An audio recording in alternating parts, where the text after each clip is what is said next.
जय जगन्नाथ। तो राजाराणी चैनल को मुझे गोटे नुआ रेसिपी नहीं आसी जार ना अच्छी सिझा आलू चाट। तो मुझे केमती कौन प्रस्तुत कर देखूँ यहाँ इवनिंग रे स्नैक्स बहुत ही बढ़िया। तो मु तो घरे फास्ट टाइम ट्राए करी तो आपण मैंने भी थे घरे ट्राए करूँ। आप बेसी किसी जिनस दरकार नहीं, पियाज टमाटो सिझा आलू किसी गुंड मसला और तेंतुलीर रस बास एतिक ही आप करेंगे। तो मुझे देखूँ पियाज अलरेडी चुन चुन कर काटिक नहीं जाऊँगी। तो मुझे जेहेतु सिझा आलू चार्टा नहीं तो से गोटे पियाज गोटे टमाटो नहीं आपने चाहिए जदि पियाज टमाटो अधिक खाईपर तो अधिक क्वांटिटी नहीं पारे। तो मुझे पियाज को देखो चुन चुन कर काटी नहीं भलसे। यहाँ आप छोट पिला भी घरे संध्या बेले करके देपारे, भात कि रुटी भी खाईपर। आउ टमाटो भी एमती गोटे पूरा सेमती पियाज जमती ही काटी टमाटो को मुझे सेमती ही स्लाइड करके पतला पतला काटी करके नहीं जाइए।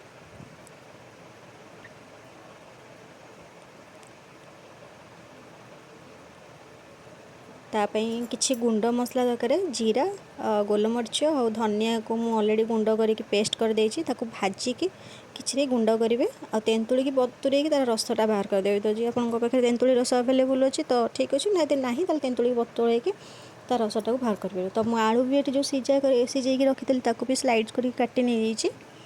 देखो एमती मु तो स्लाइड करके काटी नहीं आपने चाहिए आपन को जमी की सुविधा हे सेमती ही काटी पारे, लंबारे काटी पारे ना छोट छोट भी काटी पारे। तापर ये देखो मुझे तेंतुली को अलरेडी बतुरे तार रस बाहर कर देछि। बेसी मोटा रखिए कि बेसी पतला करेंगे, मीडियम रे ही तार पानीटा रखिए।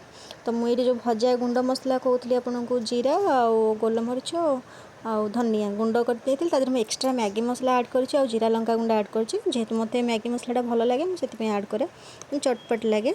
तापर देखो ये आलू पियाज टमाटो जो काटी मिक्स करदेली तादरे जो भजा गुंड मसला रखी ऐड करदेली। यहाँ बेस किसी कुक भी करा पड़ोनी, खाली सिझा ही आलूरे हम। तापर खट्टा पानी जो रखी मो तेंतुलीर रस सेटा को देदेली ता देहरे। तापर लुण स्वाद अनुसार मुझे देहरे देदेवी।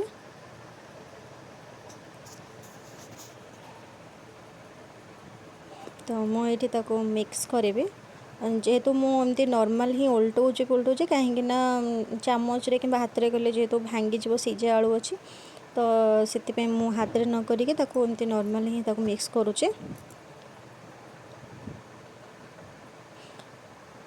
तापर ता देहरे मु धनिया पत्र ऐड करी, धनिया पत्र जेहेतु स्मेलटा भल लगे आउ टे टेस्टटा बढ़ाए तो मुझे धनिया पत्र को पूरा चुन चुन करके दे देछि ता देहरे।